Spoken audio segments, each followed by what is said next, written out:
All right, and we are live. All right, ladies and gentlemen, every single week, as you're well aware, at 12:30 sharp, every single Thursday, before MCO, during MCO, and after MCO, the Ernie Chen Show goes live. We bring to you the movers and the shakers of the respective industries, and every single week, we get to add value to our community, our entrepreneurs and the business owners out there, and also everyone out there who's learning and listening to all my special guests. And as usual, you're well aware that I only bring in the people who can really, really move and shake this planet Earth and Malaysia. And of course, today is none other than another very notable, a very famous, and of course, someone who is highly respected in his profession, in his legal field. Ladies and gentlemen, if you just join us on the show, I'm not going to tell you who he is. He's this suave-looking man sitting on my left over here. I'll just let you kind of take a look and enjoy his presence in his office, I believe, or his study. So you can actually give a wild guess as to who he is. And before I tell you who he is, please do tag and share as many people as you can, because today a lot of value will be added. Because why? I know a lot of people are having a lot of business issues, difficulties, contract issues. They're having their jobs in the line, whether they are able to get their salaries, not able to get their salaries, will they get it cut by law? There you go, a little hint over there. It's something to do with law, legality. So if you are new, if you are never heard before about, do not know what to do with your business, with the contracts and everything else, or you want to bring more people to understand more because there are tenancy agreement issues, there's so many things we are so concerned about because of this MCO.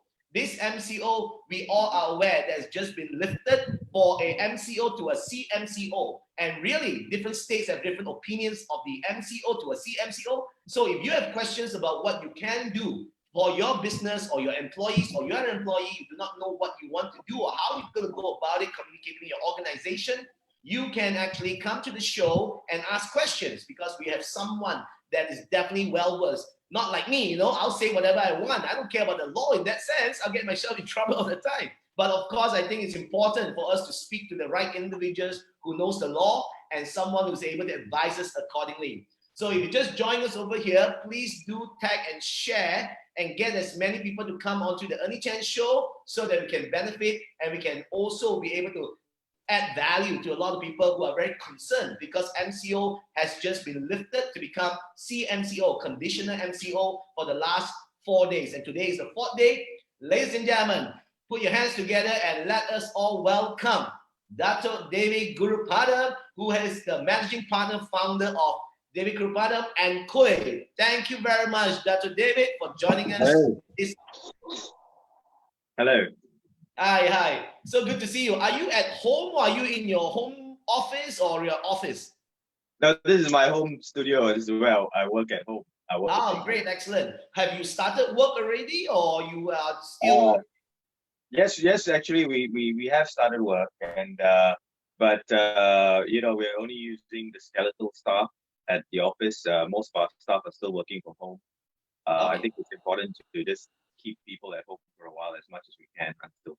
Sure. For someone so busy like you, I think this is a perfect time for you to kind of chill out a little bit, or just stay away from the office. And probably the people in the office don't want to see you that much anyway. The boss is not in the office. So. That's kind of nice. Yeah.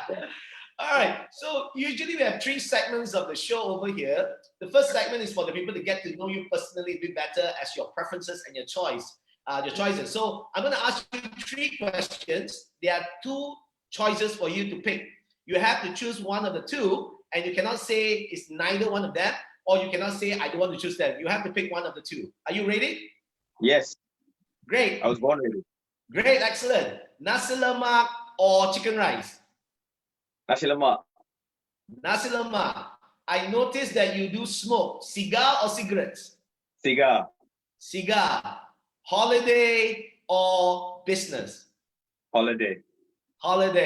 Well, you see, some simple questions over there, just to let people get a little bit about who you are by just what you smoke, what you like to eat, and what you like to do. Holiday, you said holiday. So what about it now that travels and the industry of hospitality is totally out of whack? and I noticed that you do like scuba diving and you do travel in the mountains. So what happens then? Do you still plan to be traveling? I always, look for the best. I look forward to something positive. I always believe having a positive mindset is very important.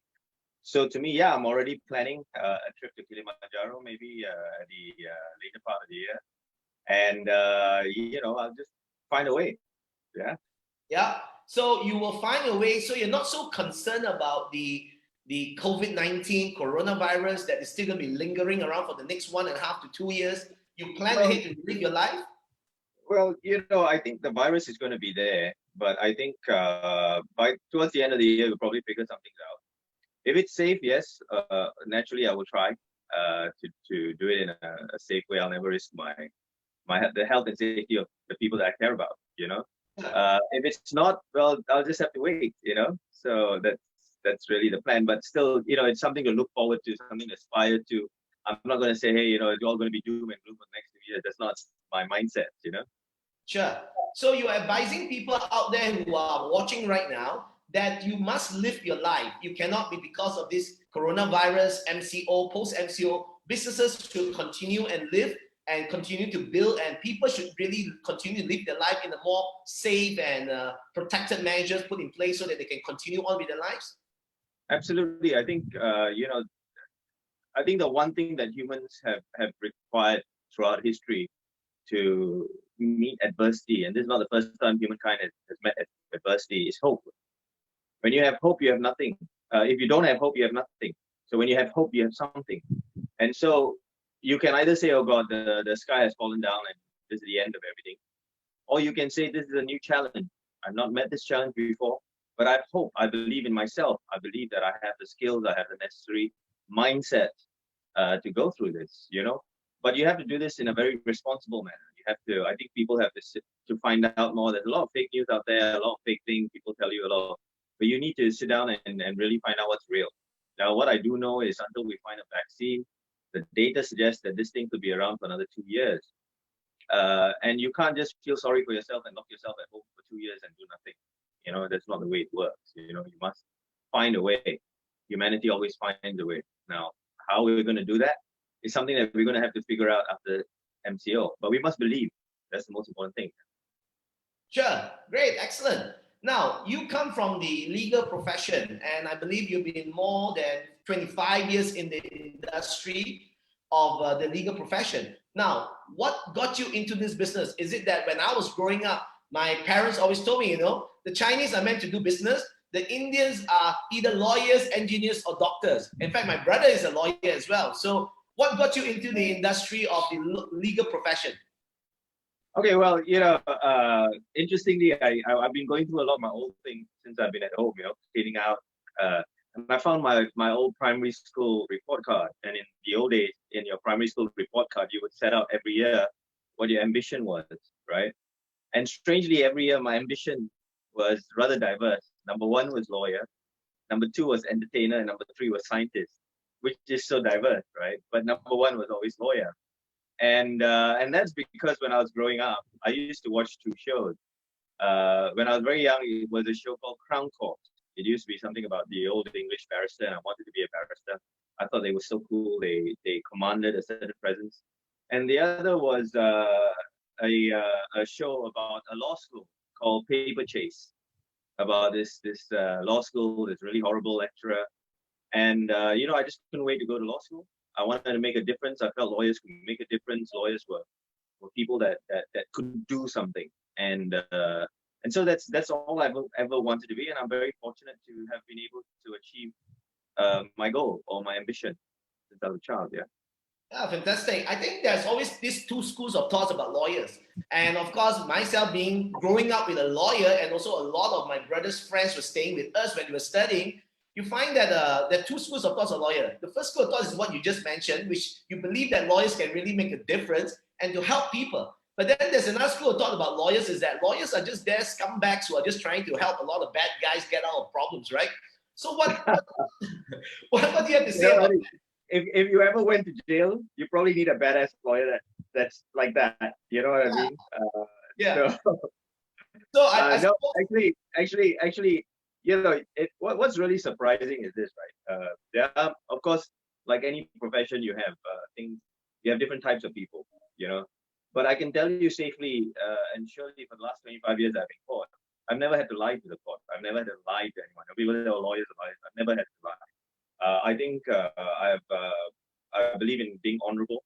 I'm qualified as a barrister, and the place I'm qualified from is called the Honorable Society of the Middle Temple. So it's actually lawyering is actually known as an honorable profession. You know what I mean? Contrary to what the public, of course, naturally there have been a few bad apples, and of course, Shakespeare famously, spoke ill of lawyers and things like that, right? But that's a perception.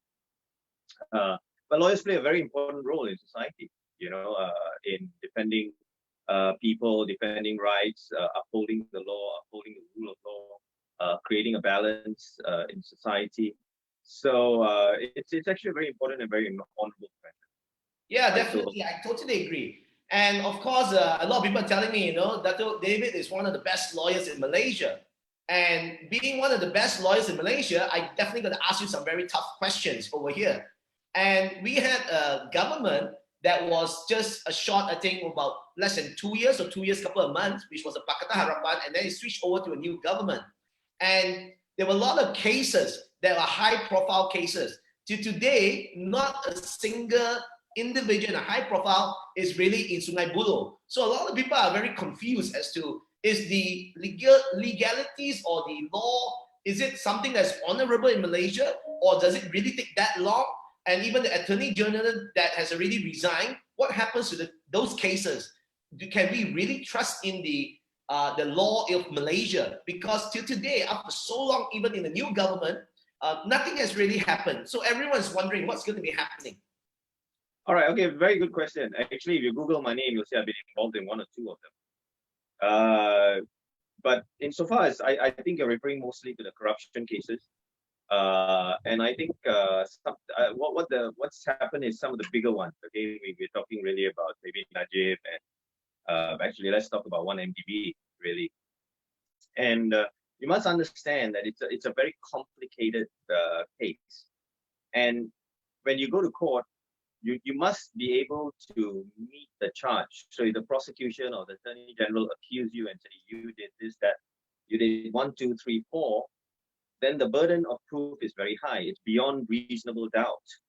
That there cannot even be a shadow of a doubt that you did it.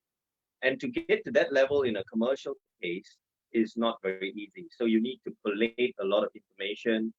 And then you need witnesses, you need to make sure that you have enough witnesses who are going to be able to support the evidence, right? So that is going to take some time. And then don't forget that you can't just go into court and say, hey, I want a date tomorrow. It doesn't happen like that because courts have got fixed dates, and usually they're hearing cases that were filed maybe a year before, so by the time you get to court, it's almost a year later. And then, of course, when you use very high-profile lawyers, these high-profile lawyers are also involved in other cases, and they have to set their time. So it's quite normal to see that it takes a slightly longer period. Of course, if you stole a loaf of bread, for example, and somebody saw you stealing a loaf of bread, that's very easy, right? I got the CCTV camera. I got the manager who said, yes, this person stole a loaf of bread. Yes, cool. You got the proof. It's over just like that. But in all these complex transactions involving different countries, involving evidence, involving banks, involving serving subpoenas, and things like that, it is going to take some time. So I believe that in Malaysia, we have the rule of law. And, regardless, I know that, in the past, there have been a lot of allegations of certain things that did not go right and things like that. But I want to assure you of one thing. We have a very good judiciary. Okay, we, over the last 25 years, I think we have a very good Chief Justice. The CJ is very good. And we have some very good judges. We've got very honorable. If you look at a lot of the decisions that have come in between, forget about the delay and all these things, but if you look at the decisions in the interlocutory, all the in-between, those decisions have been very sound, In all the judges who have been involved in it, from the forfeiture to the, other sort of judges that are hearing these cases, all the interlocutory decisions have followed the law.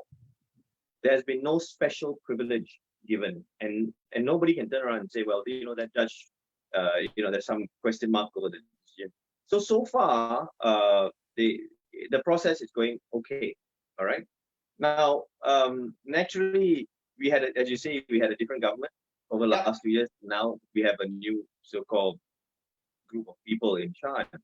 How that is going to affect the whole system is yet to be seen. We have a new Attorney General. Is he really going to go after these people in the same way? That we need to look at it. But I have no reason to believe that the process of law is not going to go through, because everybody has seen the evidence. It's already out there. Now the question is really, can they prove the charge? And if they can, then they will succeed. But don't forget, this is not about this is about the law. So at the end of the day, can you prove that a crime has been committed beyond reasonable doubt? If not, too bad.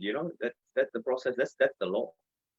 So I think what you have stated is that a lot of people feel the reality is that when you are a high-profile individual and you have high-profile lawyers and you have a lot of money, anything can be done in Malaysia. That is the perception. And perception becomes reality when there are a lot of people who talks about it. So in what sense then does the justice does it actually really have justice in any way? Because people just don't have that confidence. See, justice is a process. If you really want to think about it, justice is not your idea of, well, this is right and this is wrong and he should be this because of this.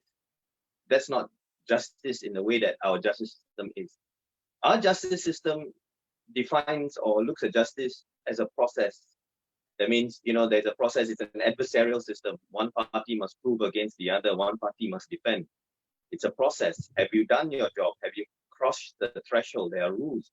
Have you played within the rules? Have you played fairly? You understand what I'm saying? So then that is the idea of justice. It's not like, oh, well, there's enough evidence from the face of it, so he should be guilty and he should go to jail. It doesn't work like that. That's not justice in Malaysia, number one. And number two is that the public must understand one thing. That is, they are not aware of all the facts. Okay? Lawyers are aware of all the facts. Right? We know what the evidence is. We know who is right. We know who is wrong. But unfortunately, the public, it's like a football team, right? Oh, I like Liverpool or I like Manchester United. They fall into different categories. And then they will support that person regardless of what the reality is. So for example, let's just take a common case that's out there, right? The 1MDB case. If you are a pro-UMNO person, you might say, no, Bosco. You get what I mean? If you're anti, you will say no, the other side. You get what I'm saying. So the public is, they're not impartial. But as in the judicial system, in the system of administration of justice, even a lawyer cannot be partial. If you feel that you are partial, you should not take the case. You have to deal with it in an impartial way. So a lot of times the public may come to an opinion without knowing the facts. And these facts need to be verified. For example, in the coffee shop, that guy said this, this evidence is there, no, this one happened, that happened, But that may not be a fact. That they may have to be proved, or they may have to be a reason, or some other thing that happened, So sometimes it's best to just let the process take its course. And I can assure you, really, we have very, very good judges, very honorable judges. And I trust the process. I trust the system. Great. I don't know about the politicians, but the system is spot on. Okay? That's interesting, This is the first time that I'm actually listening to a person who's been in the legal profession that is so trusting of the system. Because, I'm not a lawyer and I deal with a lot of lawyers. Some lawyers themselves do not believe in the system. The first time I'm listening to someone who's saying that we have really good judges over here. Perhaps the media has played a role in really diluting the respect for the justice system. And in many ways, I think it's important for the mass Malaysians or even the people to really listen to someone who is bipartisan like yourself, who is more so of wanting to educate the people as to the current situation. Now, I'm interested to find out a bit more. as to just like anything, a lawyer can be bought, a judge can be bought. Does it mean that if we are able to pay a better fee to a lawyer, we can literally get away with anything? That's not true. I mean, of course, lawyers come in different categories, right? It's like a boxing match. Okay. Yeah. Can you afford to pay Mike Tyson? If you can afford to pay Mike Tyson, and then the other guy can only afford to pay an amateur, you know who's going to win in the ring, correct? Because, for example, Mike Tyson, I'm saying that because apparently he's coming back into the ring, by the way. Yeah, he is. You know what I mean, right? So that's the same thing it is in court. You know, in court it's an adversarial system. It's a fight. It's like a ring. And Yeah. you need someone who has a lot of experience. And of course, a person who has a lot of experience, for example, I mean, it's market what, right? It's not because, oh, he's very expensive, you pay the lawyer. No. Like, for example, for me, I can get 10 people who want my services, but hey, I can only serve one client because of my time. Of course, I will choose the one that offer to pay me the most. Sure. Doesn't mean I charge more. It's just that the market is such, right? Like any other market. You get what I mean? Even the fish, some fish are more expensive than the other, depending on how difficult it is to get. And likewise, lawyers are like that. So some lawyers are priced higher because they have certain skill sets or they have certain experience in handling these type of cases. So they're better prepared to go into that fight.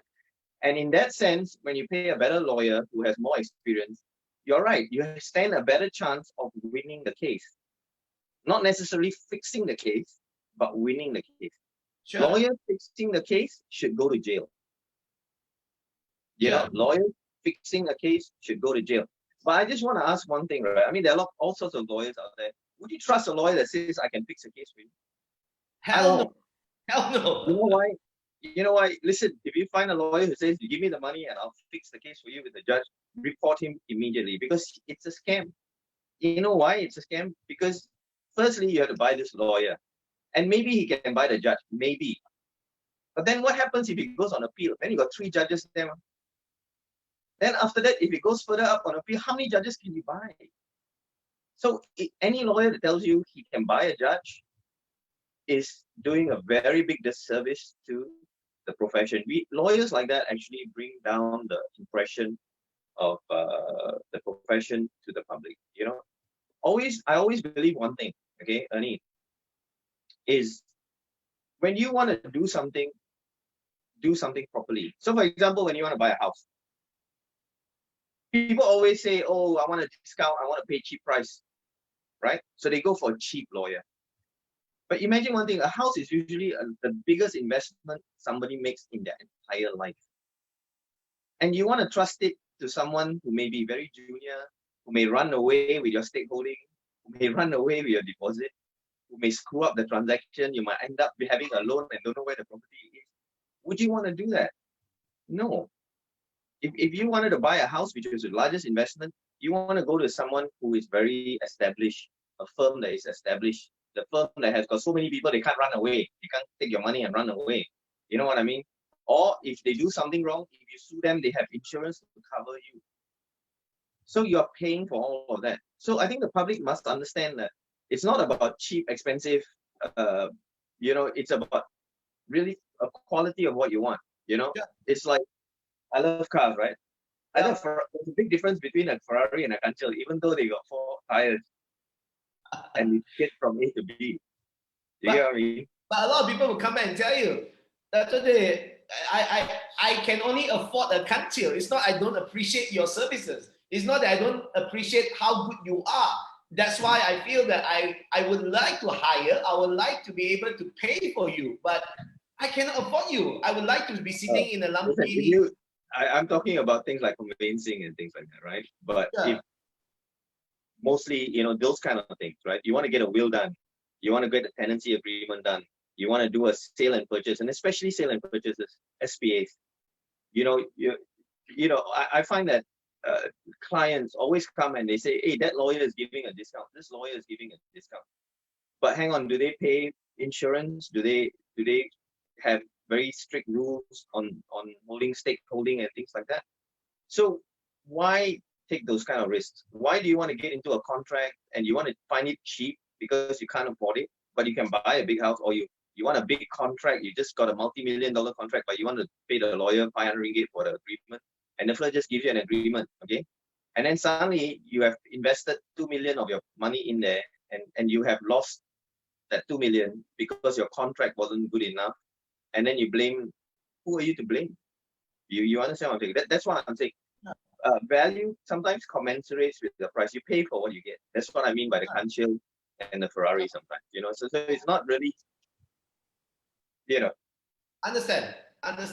Now, I'm sure in this post-MCO situation, or even right now, you specialize in disputes, and there's definitely a lot of disputes of contracts and agreements. Not so much because the businesses wanted to delay or even not fulfill the contracts, but because we are not allowed to work, we are not allowed to produce or manufacture.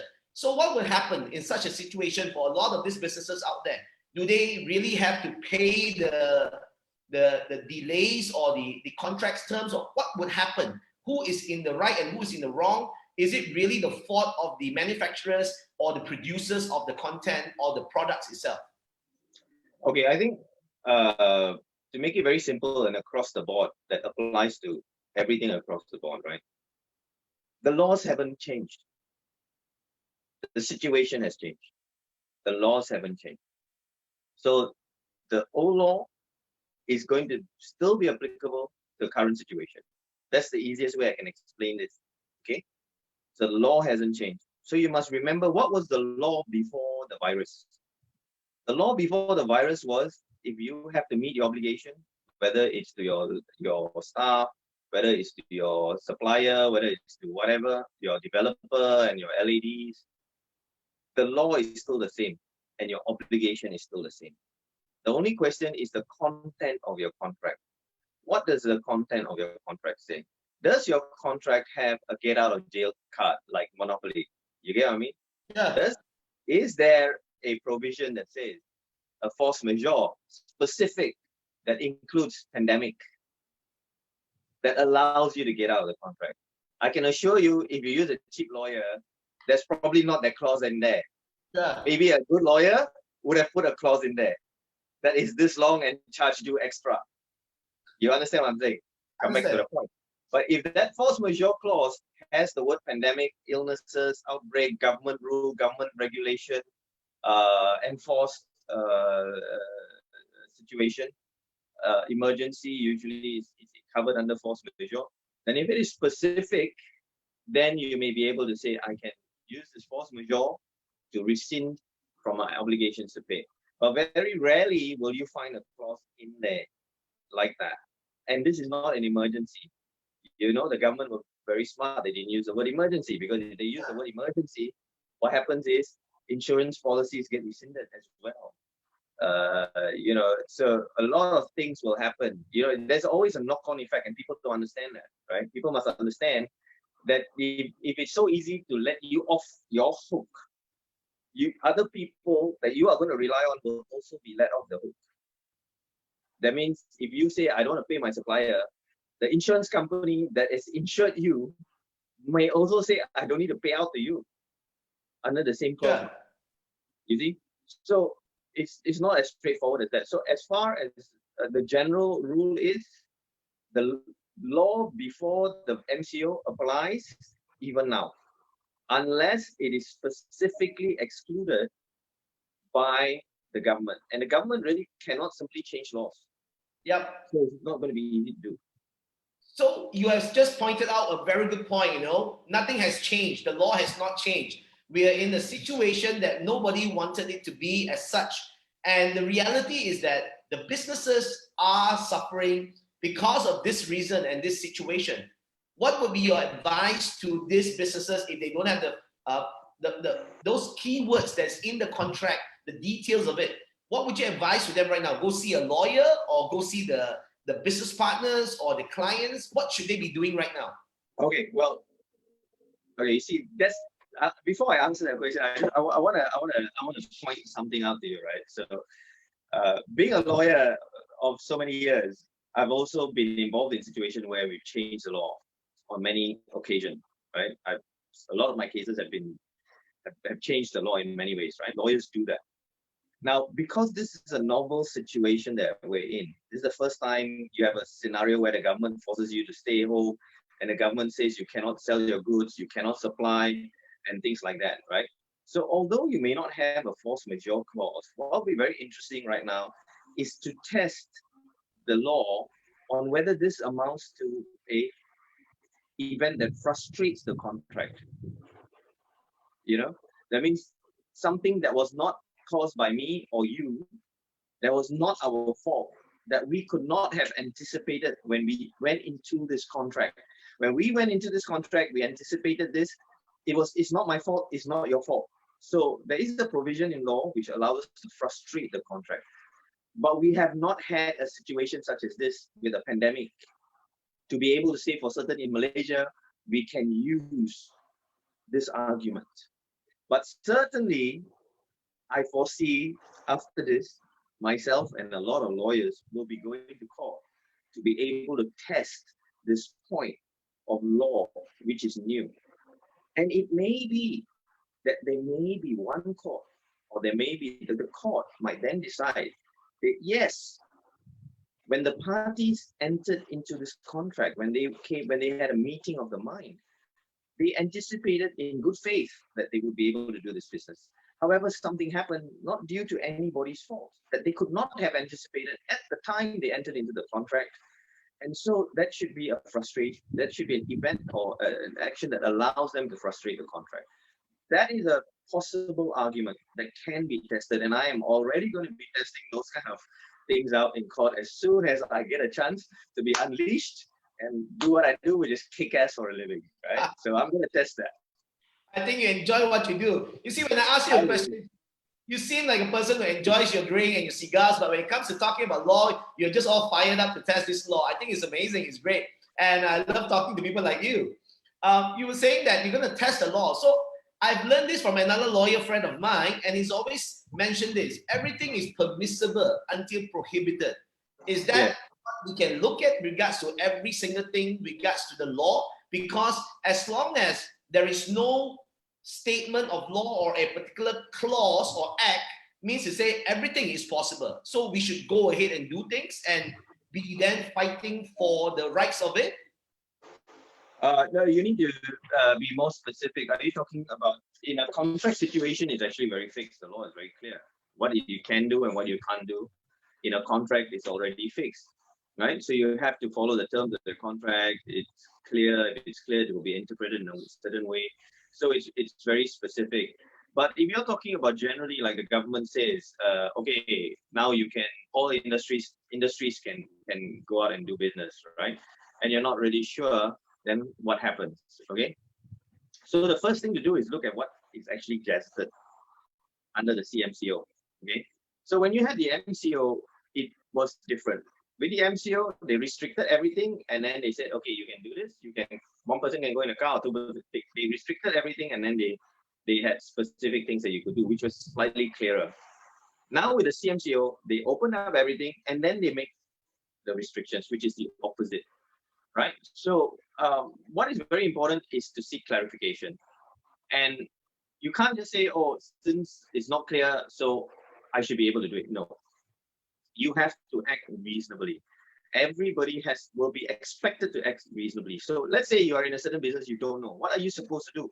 You are supposed to say, okay, I went to check with MITI, or I went to check with this government department, and then this government department say can. Then another department cannot later, never mind. You go to court, you say, I checked, they say can, right? If they say cannot, then you cannot, correct? So you cannot just say, well, I think everything can until they say cannot. No. The obligation under the law is you have to take the first step to check. That would be reasonable. That's right now. That's Yeah, I think that's a good point there. A lot of people are very concerned about one thing. This CMCO means to say majority of the industry, everyone's allowed to go back to work. And I believe there was a statement that a lot of people are asking me the same thing, which is, if anything happens to your employee or anything happens to your organization, I'm not sure how true this is, the responsibility is on the organization because you chose to start your business again and operate it. If anything happens to your employee or your facilities or even potential clients, you are liable to take care of all those expenses and costs of that. Is that true? You're absolutely right. Ernie, that's exactly the position. You know what it is? That's the position. And also, I believe the other thing that you need to add to that is that the insurance may not cover, because then that might be seen as an act that you have caused. It's not. Like most, like even my law firm. We're insured for everything. Somebody comes in, the light bulb drops on his head, we're insured. Yeah. The insurance company pays out. Or if somebody's sick, of course, the medical staff or whatever, we have insurance to take care of things like that. But when you are in such a situation, you might find that you may not get your occupiers liability insurance. You may not. So those things, those back end things might also fail you at this point in time. So it may be a very big risk. So should the bosses then just decide to just close shop for the next 9 months and then say bye-bye to all the staff? You guys are on your own, you're screwed. Because why? I can't take the risk. I cannot be affording anything that goes wrong over here. Is that what you want people to do? No, I think as I come back to the point of doing something that's reasonable. Okay. So for example, if you feel you want to go back into business, and it's encouraged, it's actually encouraged. Yeah. It's encouraged for you to try to get back, do some business, help yourself out, keep people in jobs. There is a responsibility as a businessman, as a business owner. Like I have a law firm, we have many staff. And we are not letting go of anyone at the moment, because they've been with us during the good times. We have to be with them during the bad times, and a lot of people feel that way. But to do that, we also need to do business. So the question then that arises is, have you acted reasonably?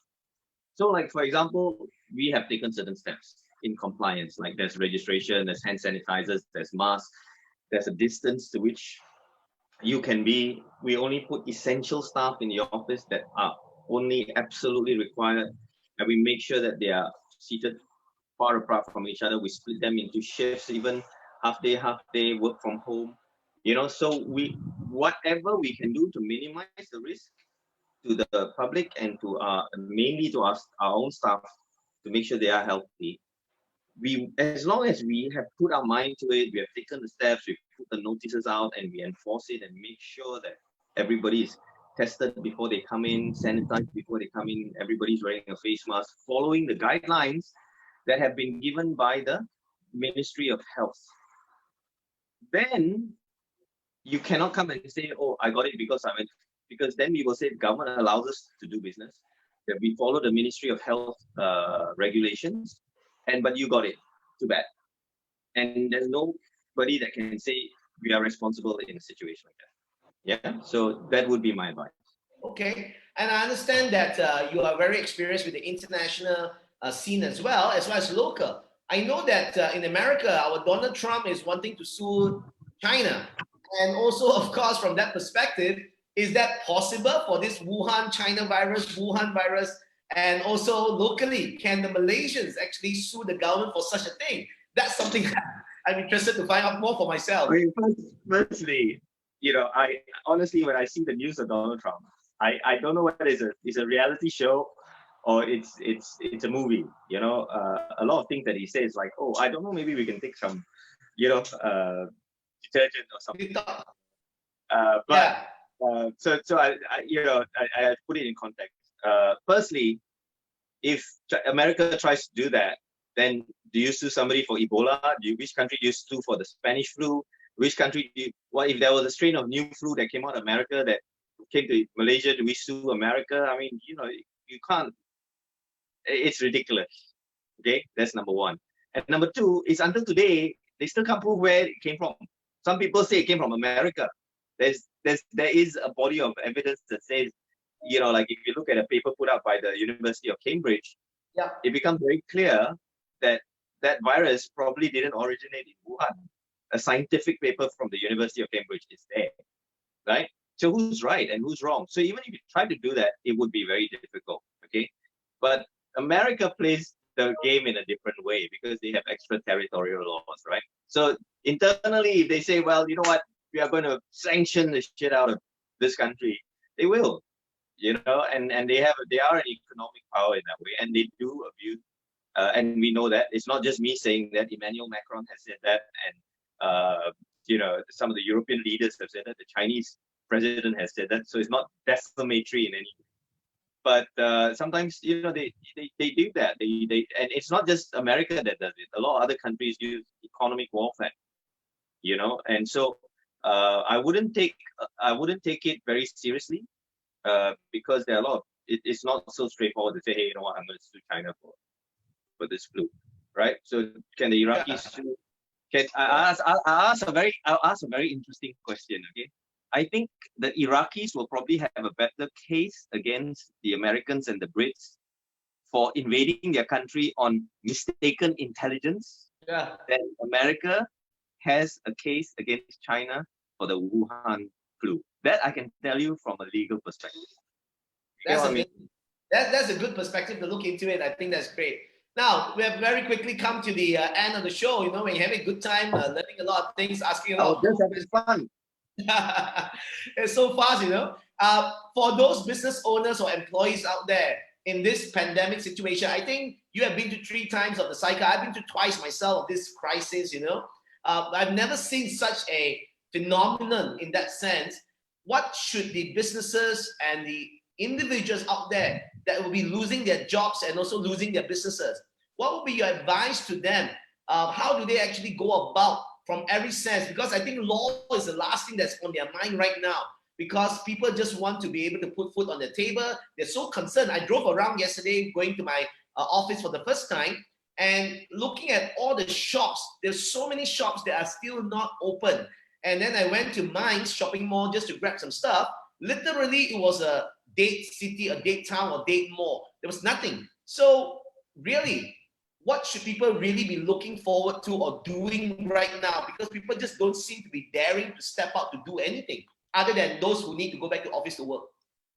Okay, so you know, there's the other side to this, right? The first thing you need to do is have a plan, figure out how you're gonna manage for the short term, the medium term, and the long term. Everybody needs a plan.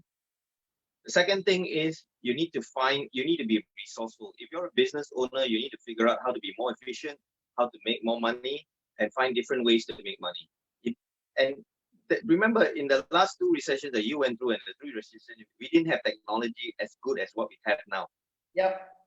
You know, if this happened 10 years ago, everybody would die because you couldn't order a Grab or a pizza, for example. You know what I mean?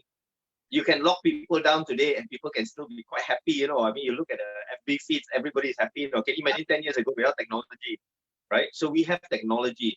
We have to adopt and we have to adapt to technology. We have to adapt ourselves to this scenario. We have to figure out how look, me and you, we're using Zoom. Before the MCO, I didn't know about Zoom, you know. You understand what I'm saying? No, really, I didn't know about Zoom, you know, before the MCO. So people are already adapting, and businesses need to start adapting. Some businesses may have to change. Some services will never be the same again. You cannot do that business. You have to figure out some other business. But people who are resourceful, people who are hardworking, people who are ingenious, people who think of ideas, they will succeed. For example, I have a friend. You know how much, you know, every day she got laid. No, she didn't get laid off, but she was asked to work from home during the MCO. She's an accountant. Okay, she started selling cheese online. You know, and now Raya, she cannot meet the orders, right? And she's like an entrepreneur, right? So everybody's business is, I can't open my business. She's going like, oh shit, I need people to help me to my business. In 3 weeks, just on the phone, you know, people are, you know, and people who couldn't sell things before, now I got live crab. Really, it's a lot easier. I can buy crab, I can buy prawn. Everybody's sharing everything on FB, you know. So we have to start figuring out how all this technology is going to help us today, right? Just like we are doing this today, and through this technology, we are sharing our information out with somebody. Somebody doesn't need to go to MPH to buy a book and say, hey, this is Ernie Chen, #1 business coach, to learn everything that you're trying to do today. Today, you reach more people, be more impactful through a free app for most people, I mean. Anyway, you know. I think it's amazing. I mean, you pointed rightly. 5 weeks ago, I've never ever done anything online with regards to selling. I've done a lot of shows online, a lot of content online, but I've never ever sold anything. Within a 5 weeks period, I started selling books, started selling my webinars, I started selling health products. Now I'm also negotiating to sell fish, wild patin fish, you know. So I think when you brought up your friend, accountant, selling cheesecake, people cannot imagine an accountant selling cheesecake. People cannot imagine me selling fish or health product. So it's a matter of a mindset of that we can really do anything and everything. It just matters whether we are willing to do or not. So if David is not a lawyer, is not a top lawyer in Malaysia, what would you be doing today? If I was not a lawyer, I'd be an entertainer. I'd be playing in a pub and I'd be singing and I would be entertaining everybody. You know, I would be rocking it. I think that's an amazing, amazing thing, because in times like this, everybody needs more entertainment to keep us alive and excited. I cannot wait to meet you in person and to come and support your show. You should definitely go to a pub and play Friday nights or Saturday nights. I will. And For you, I will. Yes, and I'll promote the show and I'll come with the whole gang to come and support and watch and have a drink with you, man. So good to meet you. It's so good to have a chat over here with you. Thanks for coming on to the Ernie Chen show. I definitely feel my audience here have gained a lot and definitely learned a lot here as to the approach to moving forward. And definitely we will sit down and definitely have a drink together and also support your show when you play at the pub, because you do have some killer music playing down there. So thank you so much, Dr. David. Thank you so much. I'll see you later. Take care. Bye-bye. Take care. Bye-bye.